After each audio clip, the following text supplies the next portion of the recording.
For advertisement, call 8125893028. Our Gmail maxtvtelugu@gmail.com. Hi hello నమస్తే welcome to Max TV. నేను మీ షావ్స్. ప్రెసెంట్ మనతో పాటు ఉన్నారు ayurvedic specialist and family coach doctor Anu Chowdary garu. మరి మేడంతో మాట్లాడి మరికొన్ని ఇంట్రెస్టింగ్ విషయాలు ఈ రోజు వీడియోలో తెలుసుకుందాం. నమస్తే మేడం. నమస్తే శ్రావ్య. ఎలా ఉన్నారు? ఫైన్ రా, నువ్వు బాగున్నావా? బాగున్నాను మేడం. మేడం, ఇప్పుడు హైదరాబాద్ లో ఎక్కువ మంది ఫేస్ చేసే problem viral fevers, dengue fevers, ఇలాంటి ఫీవర్స్ తో అందరూ బాధపడుతున్నారు. మరి అసలు ఈ ఫీవర్స్ రాకుండా ఎలాంటి జాగ్రత్తలు తీసుకోవాలి, వచ్చిన తర్వాత ఎలాంటి జాగ్రత్తలు తీసుకోవాలి మేడం? ఓకే, ఫీవర్స్ లో కూడా టైప్ ఆఫ్ ఫీవర్స్ ఉన్నాయి. సో ఇప్పుడు ఎక్కువగా ఉన్న ఫీవర్ ఏంటి అసలు ఈ సీజన్ లో మనం చాలా కేసెస్ చూస్తున్నాం, నెంబర్ ఆఫ్ కేసెస్. సో అందులో డెంగ్యూ. సో ఈ డెంగ్యూ ఫీవర్ అనేది ఎక్కువగా ఉండింది. సో ఈ డెంగ్యూ ఫీవర్ అనేది మస్కిటోస్. సో మస్కిటోస్ అంటే దోమలు. సో ఈ దోమల్లో కూడా ఆడదోమలు. సో ఈ లేడీ మస్కిటోస్ బాగా ఎక్కువగా కుట్టినప్పుడు ఈ డెంగ్యూ ఫీవర్ అనేది వస్తుంది. సో ఏంటంటే మనకి లైక్ ఇది రైనీ సీజన్. ఈ రైనీ సీజన్ అండ్ వింటర్ సీజన్లో ఏంటంటే మస్కిటోస్ ఎక్కువగా ఉంటాయి. సో ఈ మస్కిటోస్కి ఏంటి అని అంటే మనం లైక్ కొన్ని మందులు అనేవి వాడాలి మస్కిటోస్ని చంపడానికి. బట్ ఈ ఏవి కూడా మందులు వాడకూడదు. అవి కూడా మనకి కొంత ఎఫెక్ట్ అవుతాయి బాడీలో, లైక్ లంగ్స్కి అవి పాడవడానికి. బట్ కానీ దోమల నుంచి వచ్చే వ్యాధుల నుంచి మనం బయటపడాలి అంటే సో మస్కిటో కిల్లింగ్ ఏవైతే ఉంటాయో సో వాటిని వాడండి.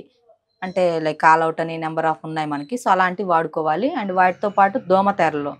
సో దోమతెరలు అలాంటివి నైట్ పూట వాడుకోవాలి. అండ్ మన చుట్టూ ఉండే పరిసరాలు, ఎన్విరాన్మెంట్, లైక్ మన చుట్టూ ఉండే పరిసరాలు అవన్నీ ఉంటాయి కదా, అవన్నీ శుభ్రంగా ఉంచుకోవాలి. అండ్ ఎన్విరాన్మెంట్లో వచ్చే చేంజెస్ చాలా ఉంటాయి మనకి ఇప్పుడు. సో ఇప్పుడు ఈ చేంజెస్లో మనకి లైక్ నెంబర్ ఆఫ్ వైరస్లు, బ్యాక్టీరియాలు మనకి వస్తూ ఉంటాయి. సో అలాంటప్పుడు కూడా ఈ డెంగ్యూ ఫీవర్ వచ్చే ఛాన్స్ అనేది ఉంది. మెయిన్ వచ్చే రీజన్ ఏంటి అంటే మస్కిటోస్ వల్ల. సో మస్కిటోస్కి మనం దూరంగా ఉండాలి. అండ్ ఇంకొకటి ఏంటి అని అంటే ఈ డెంగ్యూ ఫీవర్ వచ్చినప్పుడు బాడీలో మనకి లైక్ ఒక్కొక్కరికి ఒక్కొక్క సిమ్టమ్స్ ఉంటాయి. రేర్గా కనిపించే సిమ్టమ్స్ ఏంటి ఈ డెంగ్యూ ఫీవర్లో అంటే హెడేక్, ఇంకా తలనొప్పి అనేది బాగా ఉంటుంది. సో ఈ తలనొప్పి అనేది కొంతమందికి కంట్రోల్ అవ్వదు. జస్ట్ ట్యాబ్లెట్ వేసుకోగానే అట్లా కంట్రోల్ అవుతుంది, అగైన్ మళ్ళీ రిపీట్ అవుతుంది. అండ్ సెకండ్ వన్ వచ్చేసి బాడీ పెయిన్స్, అంటే లైక్ కీళ్ళ నొప్పులు అవన్నీ ఉంటాయి, కండరాల నొప్పులు, లైక్ టైప్ ఆఫ్ పెయిన్స్ ఉన్నాయి మనకి. సో ఈ నొప్పులన్నీ కూడా కొంతమందిలో కనిపిస్తూ ఉంటాయి.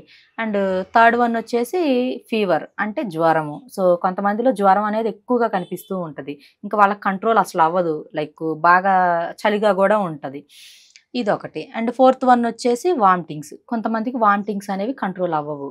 కొంతమందికి లైక్ వామిటింగ్ సెన్సేషన్ వచ్చినట్టు ఉంటుంది, బట్ కానీ వామిటింగ్స్ అనేవి రావు. కొంతమందికి మాత్రం కంటిన్యూగా వామిటింగ్స్ అవుతూనే ఉంటాయి. సో ఇలాంటప్పుడు వీళ్ళు చేయాల్సింది ఏంటి అంటే డాక్టర్ని కన్సల్ట్ అవ్వాలి. లేదు అని అంటే మనకి కొంచెం సిమ్టమ్స్ అనిపిస్తున్నాయి, లైక్ హెడేక్, బాడీ పెయిన్స్, నీ పెయిన్స్, వామిటింగ్స్, ఫీవర్ ఇలాంటివి ఉన్నాయి అని అనిపించినప్పుడు వెంటనే కొంచెం టాబ్లెట్ వేసుకోవడము అలాంటివి చేయండి. బట్ కానీ ఇది హెవీగా అయ్యే వరకు ఎవరు కూడా ఉండకూడదు. వెంటనే డాక్టర్ని కన్సల్ట్ అవ్వండి. అండ్ వీటితో పాటు మన చుట్టూ ఉండే పరిసరాలను శుభ్రంగా ఉంచుకోండి.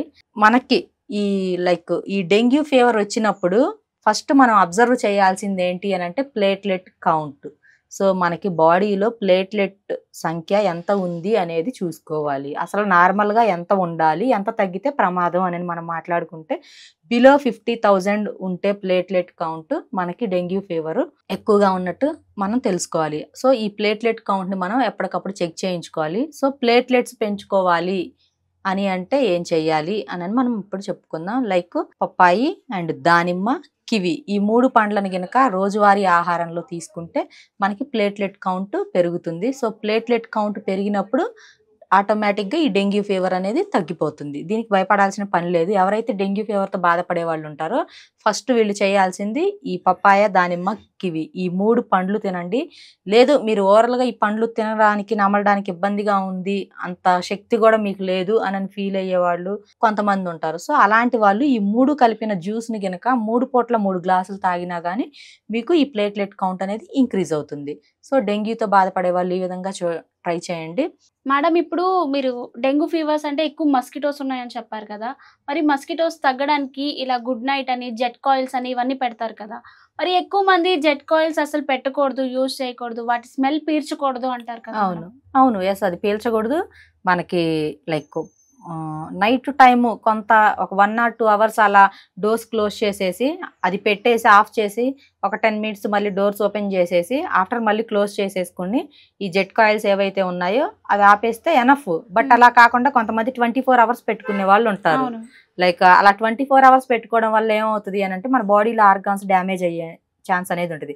లైక్ మనం ఏంటి అంటే ఆ జెట్ కాయిల్స్ తో అది ఏ జీవినైనా మస్కిటోని కానీ దేనైనా మనం చంపుతున్నాము. సో చంపుతున్నాము అంటే దాంట్లో కొంత మనకి కెమికల్ అనేది ఉంది, విషవాయువు అనేది ఉంది అందులో. సో అది మనం కూడా పీల్చుకున్నట్లే కదా, చెయ్యకూడదు. అవి లైక్ మనుషులకి అంతగా హాని కాదు, కొంత అయితే ఉంది హానికరం, మరీ ఎక్కువగా కాదు, కాకపోతే లిమిటెడ్ గా వాడుకోవాలి. కానీ దోమల వల్ల వచ్చే జబ్బులు కూడా ఎక్కువగా ఉన్నాయి కదా. సో ఇవి ఇంకా ఫాస్ట్ గా స్ప్రెడ్ అవుతున్నాయి కదా ఈ మస్కిటోస్ వల్ల. సో అందుకని చెప్పి ఆ మస్కిటోని చంపాలి అంటే వాడాలి, బట్ కాకపోతే ఒక పద్ధతి అనేది ఉండాలి ఏ పనికైనా. సో ఏంటి అని అంటే యాక్చువల్లీ నేను ఫస్ట్ చెప్పాను కూడా వాడకూడదు, బట్ కానీ తప్పట్లేదు. అంటే వాడేటప్పుడు మనం అక్కడ ఉండకూడదు. యా ఏం చేయాలి అని అంటే లైక్ మనం ఇంట్లో అది పెట్టేసి డోర్ క్లోజ్ చేసేసి ఒక 10 or 15 minutes బయట చక్కగా ఫుల్ హ్యాండ్స్ డ్రెస్సెస్ వేసుకోవడం, లైక్ చేతులకి కాళ్ళకి వాటికి గ్లౌజెస్ వేసుకోవడం, ఇలాంటివి చేసుకుంటే మనం కొంత సేఫ్ అవుతాము. సో కొంచెం ఆ కాయిల్స్ అనేవి మనం ఎక్కడైతే స్లీప్ చేస్తామో ఆ రూములో వరకు పెట్టేసేసుకొని మనం ఆ టైంలో ఒక 10 or 15 minutes బయట ఉండేసి తర్వాత మనం లోపలికి వెళ్ళి మళ్ళీ అది ఆఫ్ చేసేసుకొని నిద్రపోతే నో ప్రాబ్లం. చాలా బాగా చెప్పారు madam, thank you so much.